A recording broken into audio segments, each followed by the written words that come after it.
Brothers, good afternoon or good morning, depending on your time zone, and appreciate your participation in the housing conference. We're gonna give everybody just maybe 30 or 45 seconds here to get rolling and get in the session here, and then we will get rolling. All right.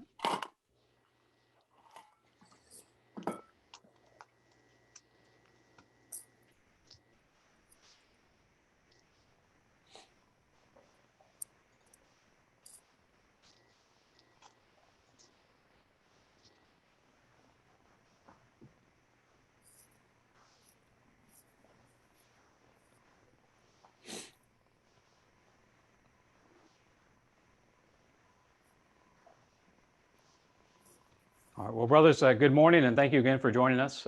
Appreciate your participation in our inaugural housing conference. My name is Rob Cadill. I'm the Executive Director of Phi Gamma Delta.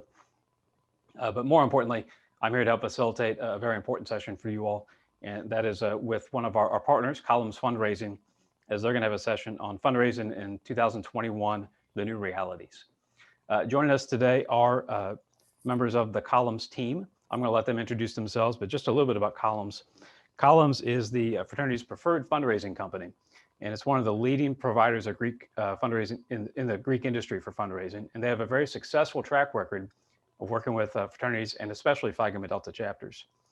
They've worked with a number of our house corporations, and I'm sure they'll tell you about some of those.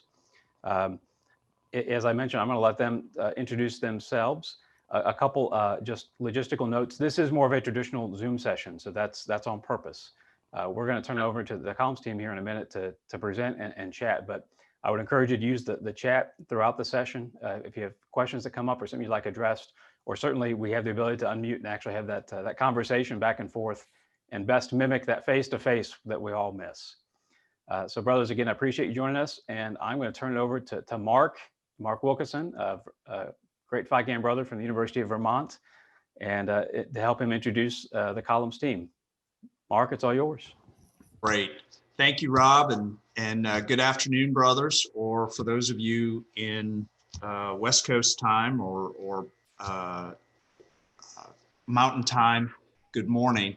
It's a pleasure to be here today, and we are anxious to be able to talk a little bit about chapter fundraising and the new realities for fundraising in 2021. Obviously, last year was quite the year, and we all pivoted and changed a lot of our operations and how all of us communicate and do business. And I think as we finish up today, you'll see that the Columns team remains very bullish on fundraising and moving forward, because we've seen some very positive things come out of this pandemic and the operational changes at the chapter level. So having said that, as Rob said, I'm a Vermont Fiji class of 1983 and former member of the headquarters staff back in the 1980s. With me on the call today is David Carrico, principal and partner of Columns Fundraising. David is a member of Kappa Alpha from Emory University. Also with us is Scott Sykes. Scott is a seasoned professional, having worked at the University of Georgia as Executive Director of Development, Shepherd Spinal Center, the largest healthcare institution for that type of healthcare in America. And then also Wes Wicker. Wes is a Theta Chi and is also the current national president of their housing corporation, the Norwich Corporation. So he also went to that school that may have just won a national championship, but that's not today's topic for discussion. So having said that, let's get into some of the realities in 2021. We believe COVID is no longer your biggest challenge. There is light at the end of the tunnel with the vaccines and additional vaccines probably coming online from different companies over the next number of weeks and months. COVID is not your biggest challenge anymore. We believe communication is. And here's why we say that. You know, all of us, I'm sure each of you that are involved in your house corporation fundraising programs, always hear the same thing.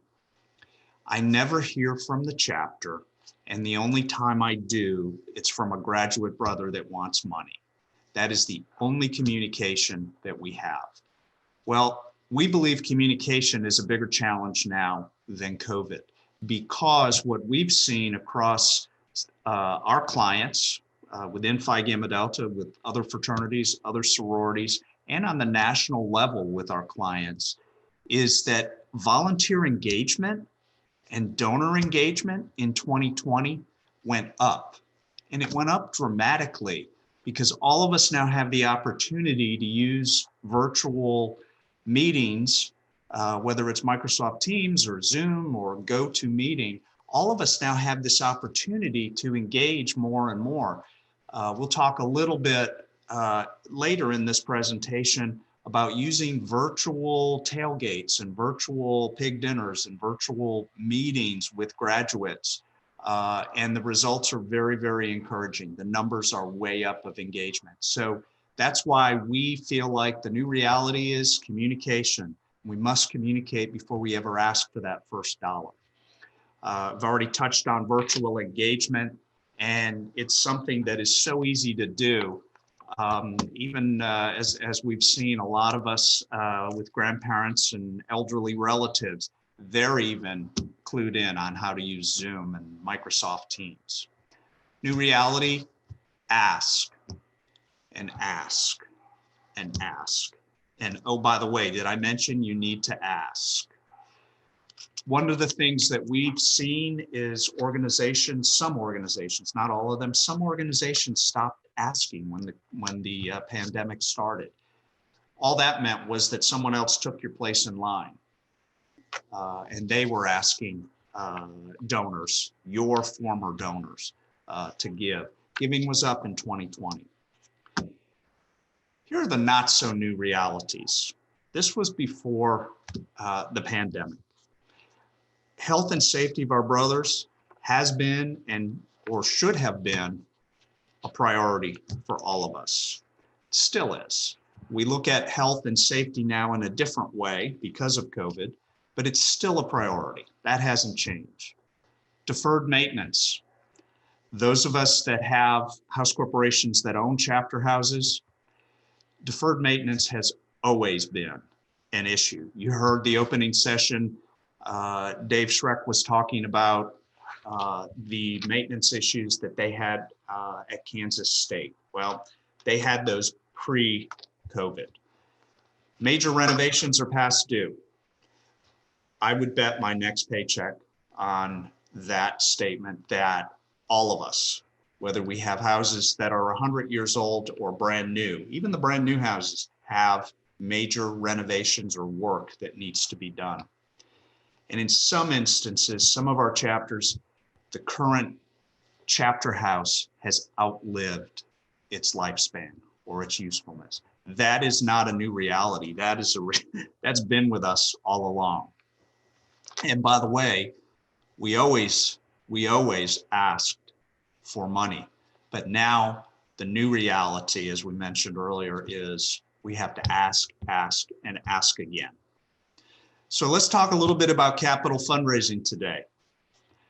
We start with communication. We move to a case for support. Why do your graduates need to give? When we determine what the case is, we move into what we call a feasibility study, and you'll hear a little bit about that as we move along here. And then we move into the capital fundraising part of raising money. Note that that is the fourth step in the process. There are things that you need to do many months, if not year or so, before you ever ask for that first dollar. So when is the perfect time to start asking for money? Obviously, everyone would like to say today, but we're probably not ready because we haven't started with the communication piece. So communication, case for support, feasibility study, capital fundraising. Sounds easy, right? Well, it probably isn't as easy as all of us think. So let's talk about fundraising 101. And for that, I'd like to turn it over to my business partner, Scott Sykes. Thanks, Mark. Great to be with y'all today, and glad you're taking the time out of a Saturday to be with us. And we want to talk now a little bit about Fundraising 101, we call it. And this is really the truth before the pandemic, during the pandemic, and whenever we get post-pandemic. All of this same information is true. A few bullet points I'll just highlight quickly. Number one is, do you need outside expertise? And there are times when you do need outside expertise and times when you don't. And I actually even do a class on this in the Atlanta Association of Fundraising Professionals about when is a good time to use a consultant and when is not a good time. And really, there are a couple of ways to think about this in the way that our firm works with Phi Gamma Delta chapters. Sometimes you need someone to teach you to fish, and then sometimes you need someone to do the fishing. And we'll talk a little bit more about that as we go on through the presentation. Next is Case for Support. And Case for Support is basically a document that describes what it is you're doing or you're trying to do, want to do. And again, talk about that a little bit more as we go along. We like to do electronic wealth screening of your database. Your database, if you're the normal chapter, has issues, and that's just the way it is. We're used to seeing organizations that really don't have good addresses, they don't have good email addresses, they may not have phone numbers, and that's an issue in and of itself. But one of the things we do is electronic wealth screening, and we look at who are the few people who could probably do the most for the organization. We also do what we call treasure mapping, which is this peer input here. And treasure mapping is basically talking to brothers about who they think might be suspects or maybe even prospects. Next, I want to mention feasibility studies. Mark had alluded to that as part of a process. And feasibility studies, in a way, are a way to test what it is you're trying to do in the case for support. And some people, from a sales perspective, would call it a quote unquote trial close. And if you've heard of the term trial close before, you might just type that into chat. Yeah, I've heard of a trial close. And that might be where you don't ask someone for a gift specifically, but you say something like, I'd like to ask you to consider the possibility of making a gift to us next year, or something to that effect. Next is here, final report and recommendations.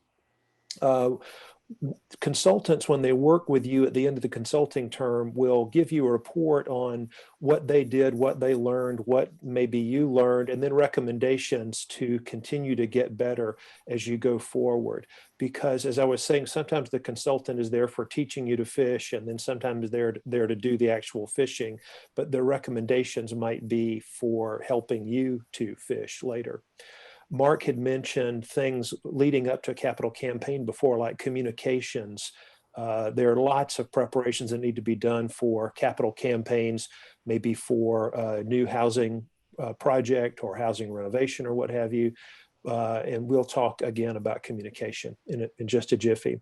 Silent phase and public phase we'll cover in a minute as well. I wanted to mention stewardship and recognition here just briefly. Stewardship is service after the sale. And in fact, it's being sure that you've collected the money that people have pledged. So it's a little bit of doing some thanking, a little bit of collections. Maybe we would call that fulfillment of pledges. Sometimes you'll do that on your own. Sometimes you may want help to do that sort of work. And of course, recognition is a whole field unto itself. You have to establish sort of a rubric, they might say in academics, for who are you going to recognize at what level and how will you treat anonymous donors, people that want to remain anonymous. What are the naming opportunities in your house or your lodge? What are the sort of levels of gifts that go along with that? And two more things here. In a capital campaign, you want to celebrate success at some point. And how do you do that? And how do you do that in a way that's very inclusive for people that maybe can't come back to an event or something on a campus? Finally, we like to say that the campaign is a way to go to the next level and begin an even more invigorated ongoing giving program. This is maybe one of the most important slides of all about all fundraising, and that is the old Pareto principle. This fellow Pareto in Italy, in I think the 1400s, figured out that 80% of sales came from 20% of salesmen, and 80% of the work in a church came from 20% of the parishioners. And you get the gist of that, and you've probably heard it before. Major gift donors typically make up 4% of all the contributors, but they donate 76% of all the money in the United States. And one of the things that we see more and more and more is the old 80-20 rule has become the 90-10 rule. And the top 10% may give 87% or more of charitable dollars. And in fact, we've seen over and over as few as 16 people will give 90% or more of all the money in any campaign, whether it's large or small. Next slide. This is another session that we spend a lot of time with boards of different organizations. A lot of people come to a meeting and they think that donors are going to be motivated by tax benefits. And I, in fact, came to this business 30 years ago with that sort of attitude. And I'm now giving a series of seminars. I've done 4 now that are called The Tax Guy Who Became the Psychology Guy. And what I figured out over the past 30 to 40 years is that people are mostly driven by your mission, and they are mostly driven by someone they trusted or respected asked them for the gift. And so these are just a few of the 16 or 18 things we've studied over the years that are the reasons people make gifts. And it's mostly just because they believe in the cause, and they believe and trust and like the person who solicited them. They respect them. I wanted to mention one thing that is really critical to campaigns, and the fact that a few people make a few really large gifts that will make your campaign. This is just a general description of the Dow Jones 30 industrial averages over a long period of time. And as you probably know, any of your donors that have been in the market 10 years, 20 years, 30, 40 years, maybe 50 years even, are at a place where they have huge capital gains in the market. And here is the Dow Jones 30 industrials as of yesterday. I can remember very clearly when people said the Dow would never get to 10,000. I can remember clearly, in fact, I'm so old when they said it couldn't get to 2,000. And of course, now the Dow closed at 30,000 plus in recent days. So one of the things about capital campaigns is we're typically asking for stock gifts, or we're asking someone for a gift large enough they're going to consider making a stock gift rather than making a cash gift. And in fact, while tax benefits are low on their importance, they are a chance for them to avoid capital gains taxes by giving stock. And Mark, I'll turn it back to you. And one comment on the stock, what we've seen over the last number of weeks, the end of 2020, the beginning of this year, is with several of our clients, we've had donors wanting to accelerate their pledge payments, and they're using appreciated securities to do that, especially the chapters that are working with the Educational Foundation in Lexington and directing some of their contributions to the foundation. Appreciated securities is an incredible opportunity for donors to accelerate their pledges. So, David, would you talk about communication, please? Sure. One thing that Scott neglected to mention relative to his time in the stock market, he probably remembers when the markets were created. He's been around that long. Just to get my daily jab in at you, Scott, sorry. Mark and Scott both referenced communication in their comments, and it always amazes me how many times we hear from Greek alumni, whether it's Phi Gam, AD Pi, Theta Chi, whomever, how often we hear that refrain that Mark mentioned earlier. I haven't heard from the chapter in decades. We recently completed a study at Case Western. A lot of very wealthy alumni, but there was no affinity and affection for it because they hadn't heard anything from the group in 20 years. Additionally, as we see here, as Scott mentioned earlier, their records were in pretty poor shape. So we had to spend a lot of time trying to track people down, find people. One of the good things about communication that we have seen is that virtual events like this one are being successful. We've run virtual tailgates since we can't gather in person at the football game. We run virtual tailgates before a game begins or at halftime of a game to come in and talk about what happened in the first half and put our case for support in front of people who are hopefully excited, not too dejected about the score. Those things can be successful.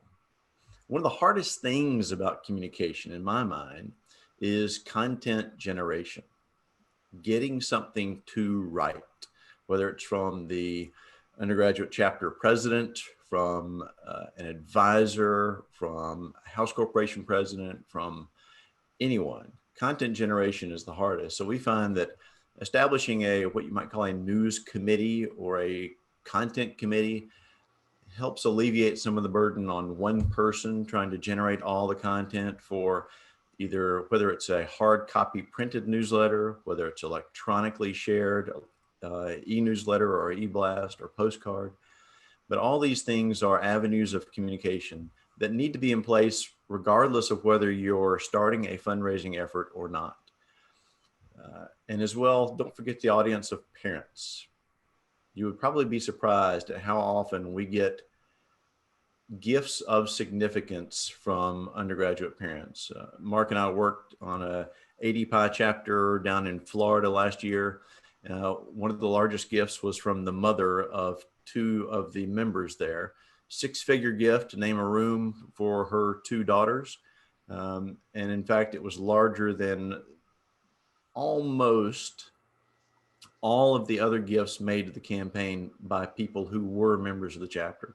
So don't forget to include your parents in that, in your communications. And David, I'd like to interrupt on the communication. All of us were undergraduates at one time.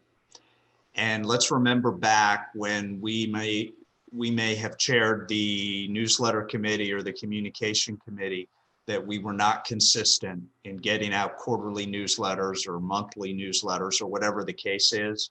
So we strongly recommend that your communication program, if raising funds down the road is the ultimate goal, your communication program is controlled by graduates, not undergraduates. No disrespect intended, but they obviously have other priorities at the undergraduate level. So please, please have graduates control all communication. Very good. And David, I will interrupt again. Social media posts for fundraising while we're on communication, they're not going to raise the $1 million or the $3 million or $5 million you need for your chapter house campaign. So let's just put that to rest. Communication mechanism, yes. Fundraising opportunity, no. No. So when we really start to talk about capital campaigns, we've mentioned a couple of times this feasibility study. So why do we do a feasibility study? One, it assesses the capacity and willingness, because those are two separate Biennials every 2 years. two separate factors there. Just because someone has $1 bajillion doesn't mean they're going to give you $1 bajillion. We identify potential lead or major gifts, campaign volunteers, and importantly, a very realistic campaign goal, because the perception of your campaign is important. Think of it in these terms. Let's assume that an undergraduate chapter, or house corporation, I should say, says we need to raise $3 million to renovate our house or to build a new house. They announce this $3 million capital campaign, and they raise, let's say, $700,000 or $1 million. Obviously not successful. If they conducted a feasibility study, they might have been told, we think you can raise $750,000, maybe $1 million or so. And the goal may have been set at $750,000. Now, in both scenarios, you've raised $750,000 or $1 million. But when you launch the $3 million capital campaign publicly and only raise that much, it's an abject failure. And everyone is going to remember that for the next 30 years. Conversely, if you've launched your campaign with a goal of $750,000 or maybe $600,000, You hit that $600,000 mark, you blew through it and said, we're so successful, we're raising our goal. All of a sudden, you've raised the exact same amount of money, but your campaign is a tremendous success. And everybody wants to participate because everybody loves a winner. That's one of the reasons why the feasibility study is really so vital when an organization doesn't have a history of major gift fundraising, doesn't have a development staff or development team to spur a project forward. We're identifying people, but more particularly, we're identifying the goal that is reachable and will be a great cause for celebration as you move forward. Now, the last thing I'll talk about, I should say, is common myths. And we hear these all the time. We hear a house corporation board that needs to raise some money to renovate a house that says, well, we've got a lot of wealthy alumni. I just referenced this Case Western group with which we worked, a lot of wealthy alumni, but nobody was interested in making gifts of significance. Sure, they would make some nominal gift to participate, but relative to their means, almost insignificant. Second is what we call fair share campaign theory, which is, okay, we've got 1,000 alumni, 1,000 graduate members in our chapter. We need to raise $1 million. So let's just ask everyone to give $1,000. Yeah, the math works, of course. But the truth of the matter is, you're going to be doing really well if 15 to maybe 20% of your graduates make a gift to a campaign. That's just the way it is. We all want to think that our graduate brothers are as enthusiastic about their undergraduate experience and about their fraternity as we are, as involved, engaged volunteers, but they're not. Philanthropy, there's a season to everyone's philanthropy. And just because you want them to make a gift doesn't mean that the time is right for them to make a gift of some significance. So if anybody on your house corporation board ever suggests that we just divide the number of graduates by the goal and ask them for that, it's not going to work. Mark mentioned this earlier, social media. Sure, great communication tool, great way to get your message across, but you cannot send out a message on social media to say we're having a campaign, please contribute, and expect gifts of significance to come in. It just doesn't work that way. I volunteer my time, so I don't need to give my money. Your time is great. We have to have people who volunteer generously of their time, but they also need to be committed fiscally. It doesn't have to be $1 million gift, but unless and until a house corporation board can say 100% of our members are participating in this campaign and have made pledges to this campaign, don't bother asking other people for their gifts. Send everyone a letter and they'll give, much like social media. Not going to happen. And no matter how good your case for support is, that's not what prompts people to make gifts. Relationships prompt people to make gifts, as Mark alluded to earlier. Now for a summary of what a campaign actually is and what it looks like, I'm going to turn it over to our partner, Wes Wicker. Thanks, David. Mark?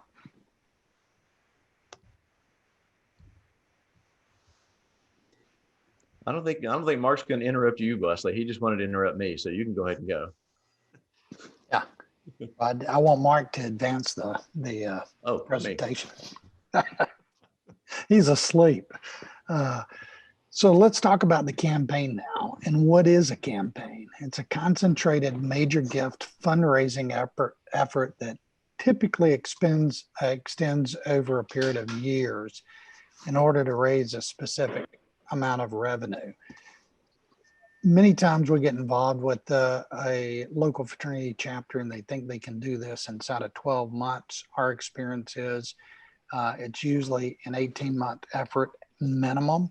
And many of these campaigns go on for 2, 3, or 4 years.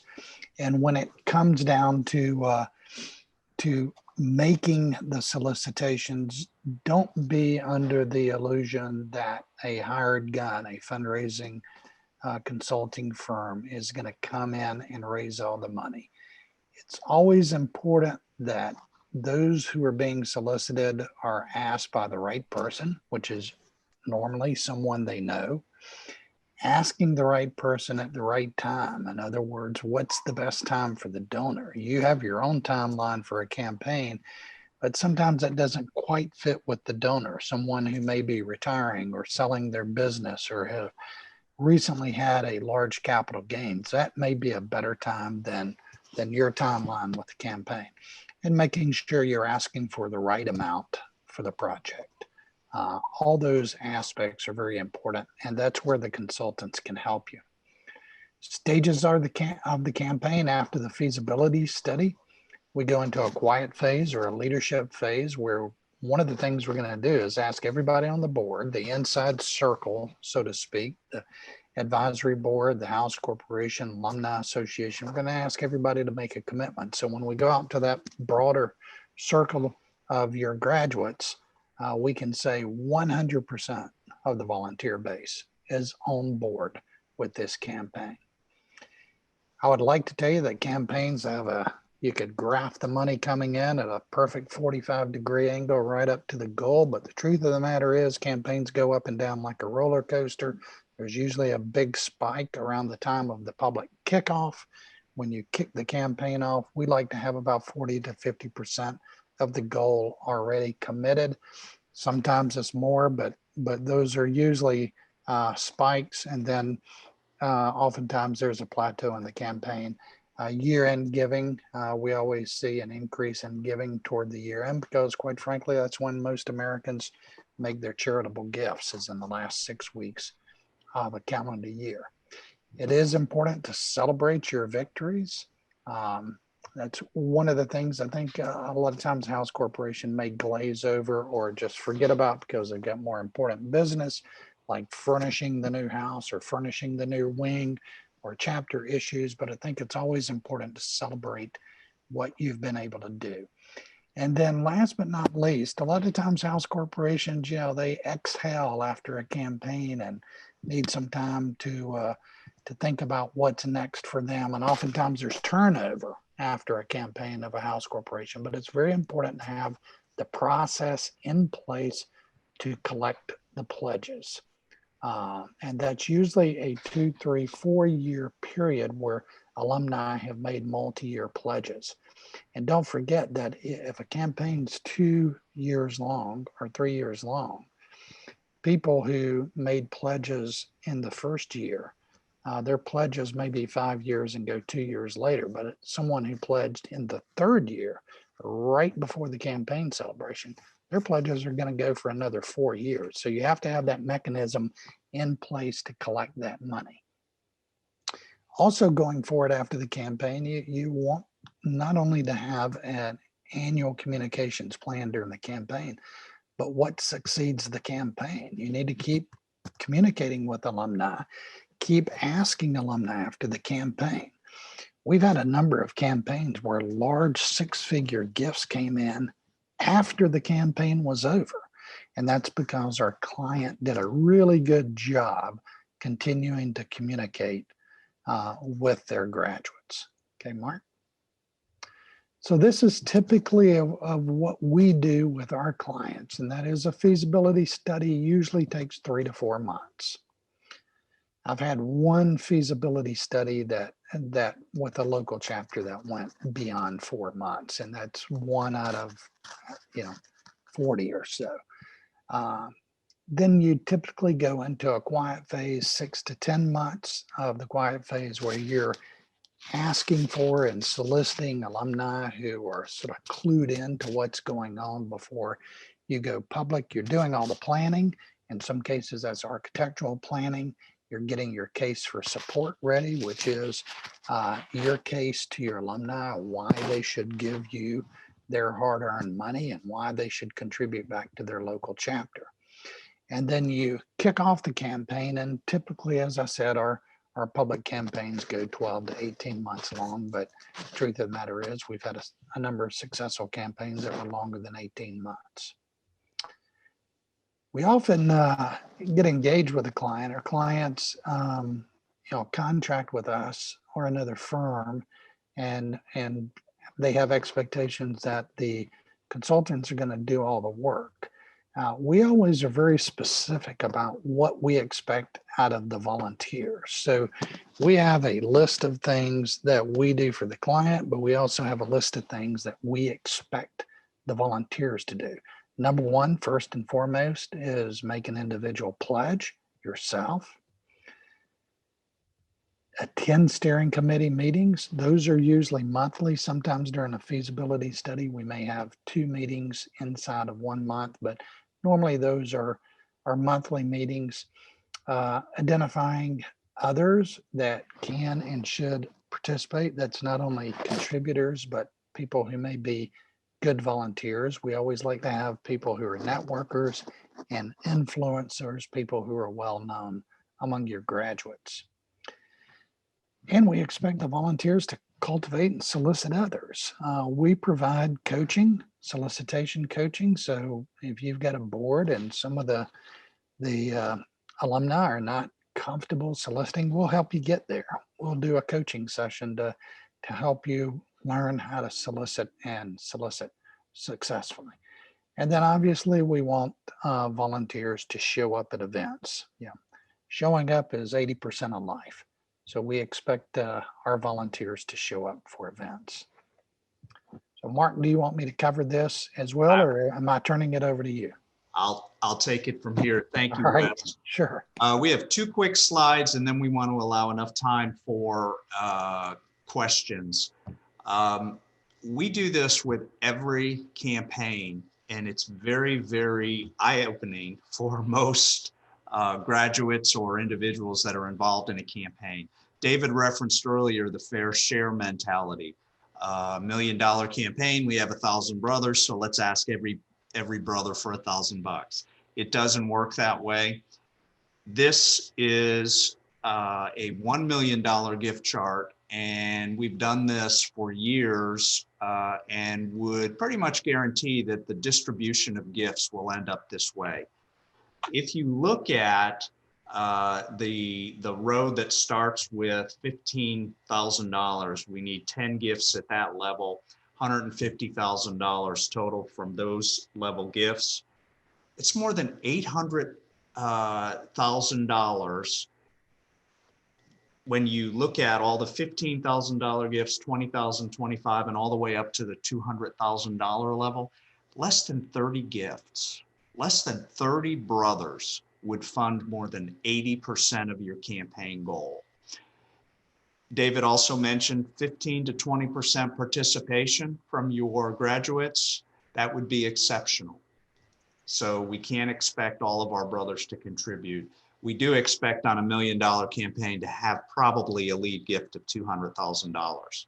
And brothers, it's out there. We have worked with numerous chapters in Phi Gamma Delta and other fraternities and sororities. Those types of gifts are out there.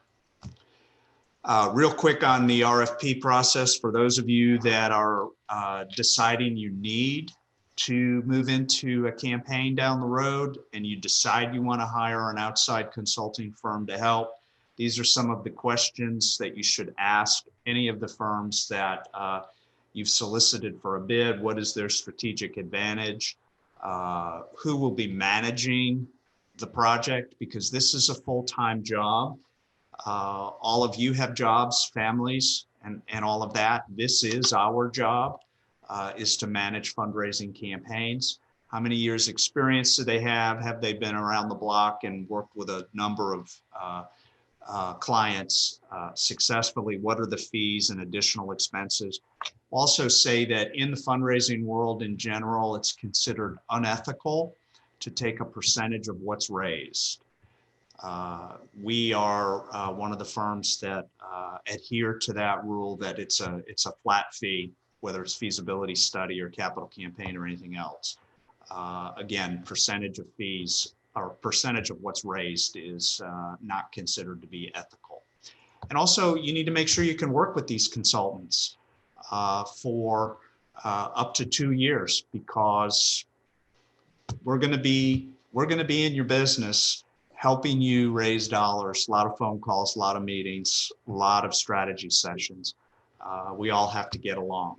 So with that, I want to make sure that we have enough time, a few minutes left for questions. And I saw Ralph Dewey with a question about communication. Is regular mail or electronic mail preferred? Ralph, the answer is yes. The answer is regular mail and electronic mail is preferred. And in fact, anecdotally, we've seen over the last several years that people actually like snail mail, hard copy mail, where they can get a long letter or a newsletter or something, and they can read it at their convenience. I will tell you, as we all age, and I will hit the big 6-0 this year, this is becoming incredibly difficult for me to read. Anytime I get a newsletter or email, I have to really be at my desk nowadays because I refuse to wear the reading glasses full time, of course. But both work, and we would encourage snail mail. Other questions, brothers?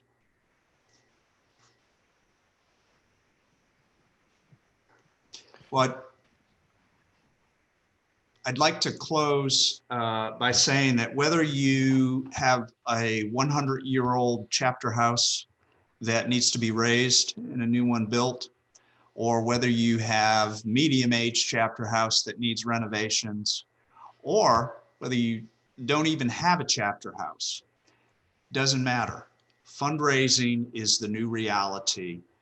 Steve Bacher started us off this morning by saying status quo is no longer where we need to be. We need to be ahead of the curve and acting proactively. Fundraising, whether it's capital campaign or whether it's annual fundraising, so important. And we need to be in that business now full time as members of Phi Gamma Delta.